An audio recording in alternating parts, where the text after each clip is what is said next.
Hello students, क्या हाल आपका। आशा करता हूँ अच्छे होंगे, स्वस्थ होंगे। मैं पंकज कुमार आपका स्वागत करता हूँ मेरे यूट्यूब चैनल मैथ सॉल्यूशन में।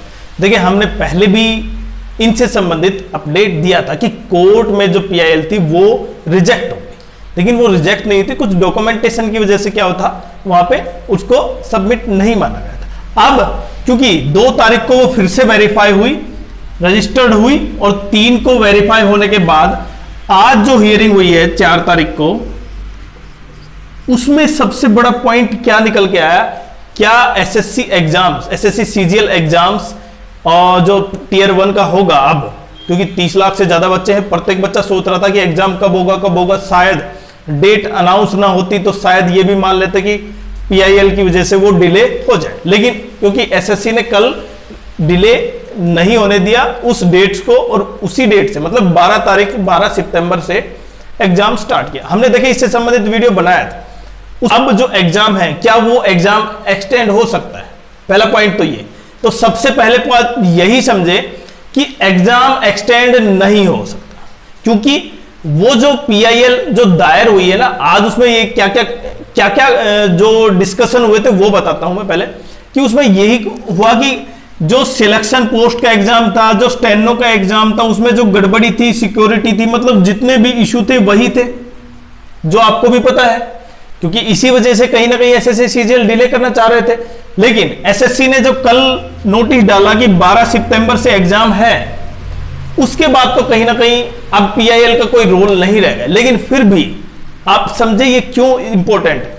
देखिए, जो आज इसकी हियरिंग हुई उसमें केवल ये बताया गया कि इसमें किस कारण से, किसकी तरफ से क्या गड़बड़ी है, ये सारी चीज प्रोसेस है। और इसकी नेक्स्ट हियरिंग अब कहीं ना कहीं 28 अक्टूबर के आसपास, और 28 अक्टूबर तक SSC CGL pre exam complete हो जाएगा। ये आपको पता है, क्योंकि एग्जाम कब से स्टार्ट है, 12 सितंबर से।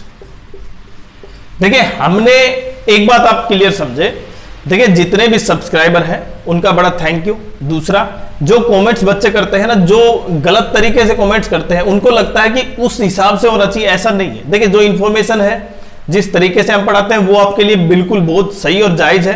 कल हमने वीडियो डाला था कि उससे पहले कि 12 तारीख से एग्जाम है, और जब वीडियो डाला तो उस पर बहुत से बच्चों के कमेंट्स आए, लेकिन हमने कहीं ना कहीं लगा भी, सोर्स से भी बात हुई, कुछ बच्चे कह रहे थे सोर्स तो है ही नहीं, ये है वो है, कुछ अलग अलग। देखिए, प्रत्येक बच्चे की बात पर अगर इस तरह कमेंट किया जाएगा तो फिर तो गलत तरीका चला जाएगा। इसलिए उसके बावजूद हमने ये डाला कि हाँ भाई, लग रहा था कि जितनी भी सर्कमस्टांसेस है कि एग्जाम डिले होगा, लेकिन एग्जाम एसएससी ने सबको चौंका दिया, सबको चौंका दिया। वो एक अलग बात है कि आप कह रहे थे कि 9 तारीख से, तो हमने कहा था 9 तारीख से, ऐसा नहीं है।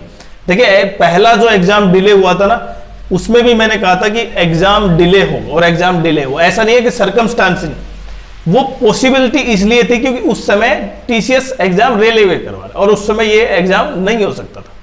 लेकिन अब उसमें कंडीशन और की सामने आई थी, जिसमें सिलेक्शन पोस्ट और इनका एग्जाम। अब जो सबसे बड़ा ये है, कोर्ट से संबंधित जो पीआईएल है, क्या उसमें बाकी के एग्जाम से संबंधित कोई ऐसा कुछ क्लू आएगा, लेकिन वो तो माननीय कोर्ट डिसाइड करेगा कि इसकी नेक्स्ट हियरिंग में क्या होगा, क्या एग्जाम कैंसिल होगा। ये देखें, अभी बिल्कुल नहीं कह सकते। पहला पॉइंट तो ये कि इससे एग्जाम कैंसिल होगा, क्योंकि एग्जाम तो पहले है, नेक्स्ट हियरिंग तो अक्टूबर में है, तो एग्जाम तो पहले हो जाएगा एसएससी सीजीएल टियर 1 का।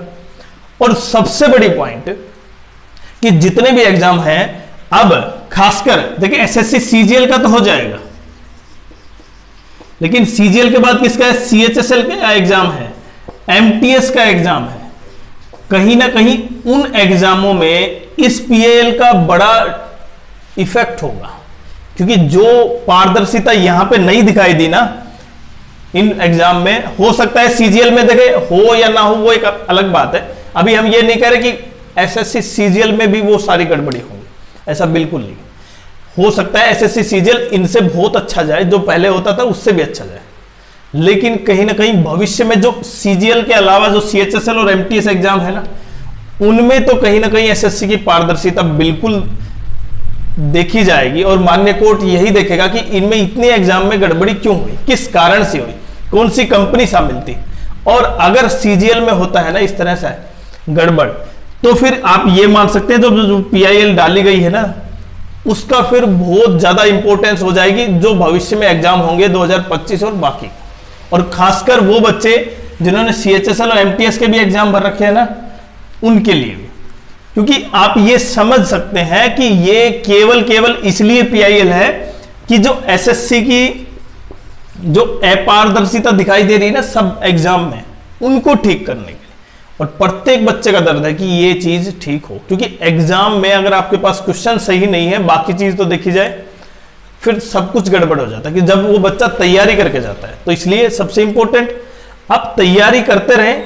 देखिए, जो मान्य को डिसाइड करेगा वो तो SSC को भी मानना होगा, लेकिन उससे पहले आप ये चीज देखें कि जो SSC CGL का एग्जाम है ना, जो 12 सितंबर से है, उन बच्चों के लिए और खासकर जो लास्ट एग्जाम है उनके लिए काफी अंतर होगा। क्योंकि 12 सितंबर वाले बच्चों को ये नहीं पता होगा कि एग्जाम ओल्ड पैटर्न से है या न्यू पैटर्न से, लेकिन जैसे एग्जाम बाद की एक्सशिफ्टों के आएंगे उनको पता चल जाएगा कि एग्जाम या तो ओल्ड पैटर्न से है या न्यू पैटर्न से है। अगर न्यू पे है तो इसका मतलब वो तैयारी कर लेंगे थोड़ा सा, और अगर ओल्ड पैटर्न पे है तो उनका है ही। तो इसलिए कहीं ना कहीं बेनिफिट फर्स्ट स्टेज की बजाय लास्ट स्टेज में जो एग्जाम है ना, उनको थोड़ा सा बेनिफिट है।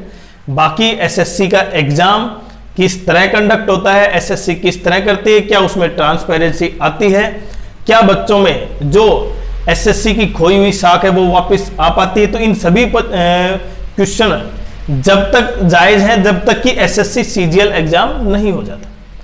तो आपके क्या राय है, आप जरूर कमेंट्स कर